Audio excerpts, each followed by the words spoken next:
Hello, my name is John Barbas, and I'm an unironic load enjoyer. Yeah! Great. Now that's a thing about me that's on the internet.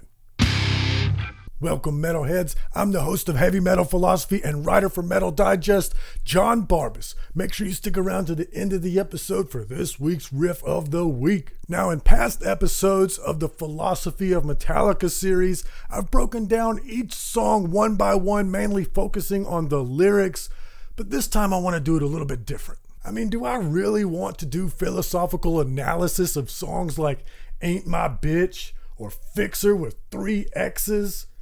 And while I will be referencing very important songs from these albums, I'm much more interested in why Metallica went this direction with Load and Reload.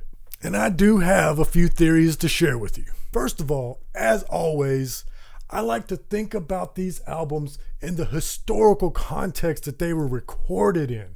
And Load and Reload were recorded after Metallica had become the biggest metal band, nay, the biggest rock band in the world, and in a time when metal itself had sort of fallen out of favor because of the grunge movement. And at first, Metallica rejected grunge, going so far as to mock it from the stage. What color was Kurt Cobain's eyes? Blue! One blue this way, one blue that way.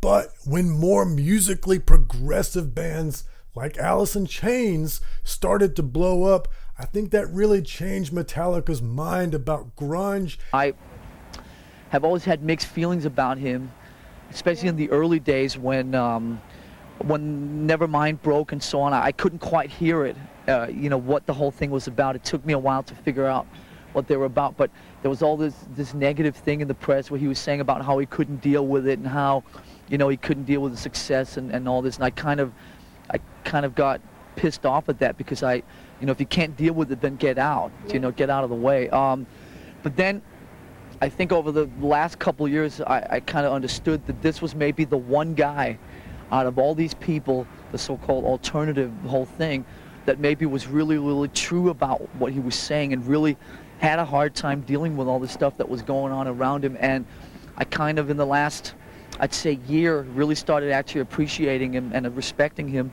And more importantly, I think it opened them up to certain ideas about where they could go with their own music. There might be more than one Alice in Chains video just because they're like kind of better than everybody else. So I made a big mistake, trying to see it once my way.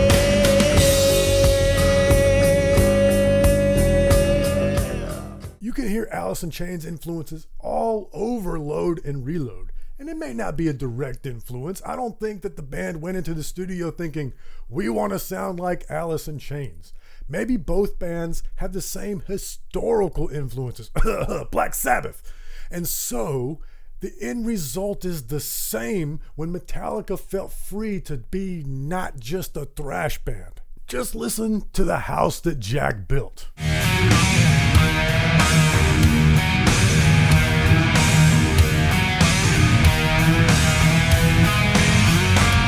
It has a lot to do with what we've been listening to in the last 5 years. And for as much as you listen to that stuff, it's weird. It kind of like subconsciously influences you and subconsciously works its way into the music. So Metallica went from rejecting grunge to headlining Lollapalooza and taking their place as the top MTV band of the mid-90s. Anyway, we're taking over. MTV is now no longer music television. It's now sick television, Metallica TV. Metallica. Hi, I'm Tabitha Soren, and this is The Week in Rock. A week that brought the official word that Metallica, one of the biggest rock bands in the world, will headline the 1996 edition of Lollapalooza, traditionally a showcase for less imposingly successful bands. This also promises to be the hardest rocking Lollapalooza yet. Punk pioneers The Ramones and Soundgarden were also announced as main stage acts. Listen to Low Man's lyric and tell me that isn't the quintessential sounding 90s song. So my eyes seek reality. My fingers seek my veins. At this point, Metallica were veterans of the music industry, but they were still young. They hadn't reached the elder statesmen of metal status that they have now. At that point in time, they still wanted to be relevant. They didn't want to be considered a legacy act, a thrash metal band from the early 80s.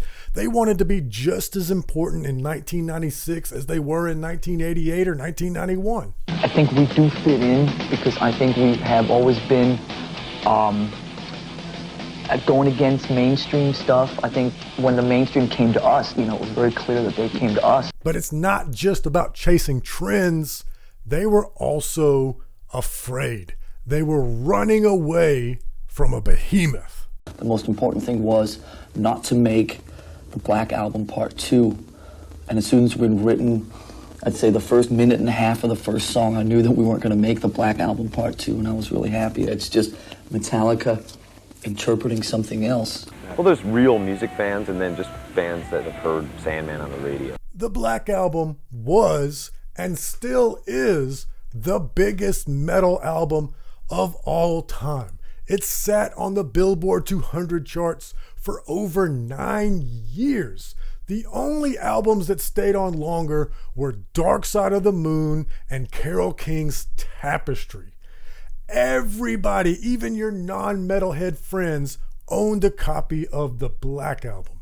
How do you follow that? You don't. Now that we've analyzed Ride the Lightning, Master of Puppets, and Justice for All, and the Black Album, I would argue that Metallica has always been a reactionary band. In the early 80s, they were reacting to the constant looming threat of nuclear war. And Justice for All was a reaction to the excesses of the 80s and Cliff Burton's death. And the Black Album was a reaction to the fans' reception of And Justice for All in a live setting. At the time Kirk Hammett told Rolling Stone, we realized that the general consensus was that the songs were too fucking long. Everyone in the crowd would have these long faces, and I'd think, goddamn, they're not enjoying it as much as we are. They saw how the fans live reacted to the And Justice songs, and they decided on the next album that they were going to write shorter and tighter songs, which of course they did. But then after the Black Album, they went right back to writing long arrangements. In fact, on Load, the last song, The Outlaw Torn, they had to edit out 30 seconds off of it because the album was so long it wouldn't fit on a CD. It's such a cool groove and such a great thing for you guys to do.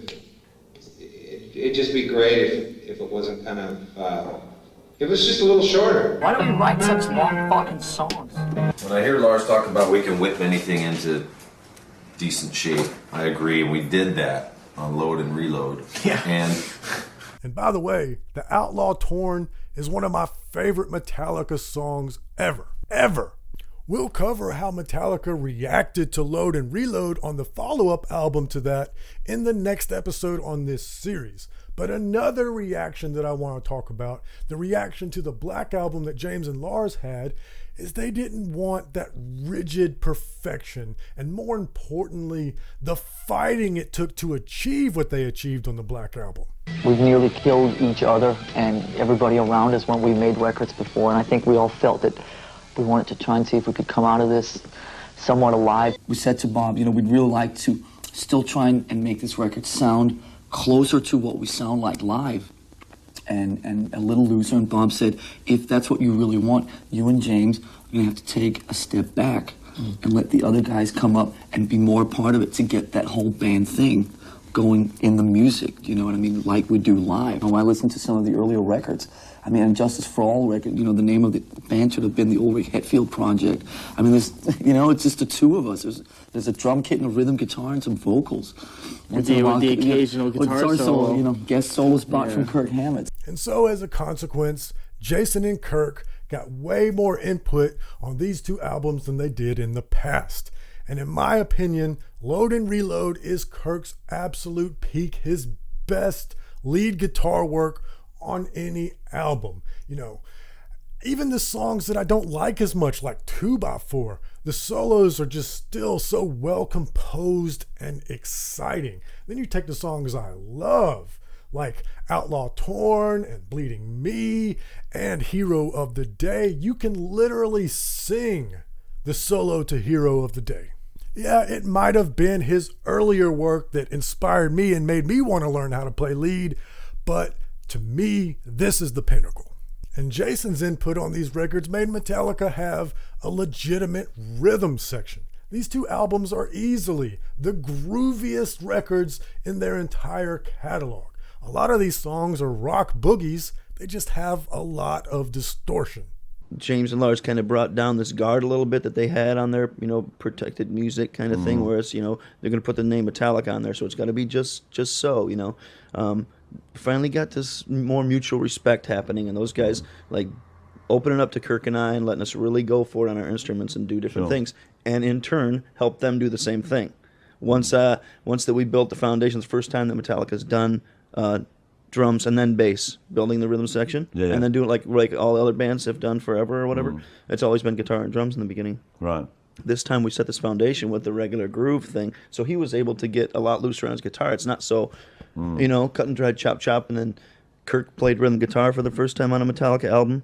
And speaking of Jason's input, no Metallica albums have more interesting vocal harmonies and experimentation in the studio than Load and Reload. And when I went back and listened to him for this exercise, I was reminded of what a tremendous loss it is that the band no longer has Jason. His live vocal harmonies were an invaluable asset. And I really think that vocal experimentation was another big reason why Load and Reload were done the way that they were done. James never felt like a good singer. He hated the way his vocals sounded in the 80s. But when I hear my voice, like, oh my God.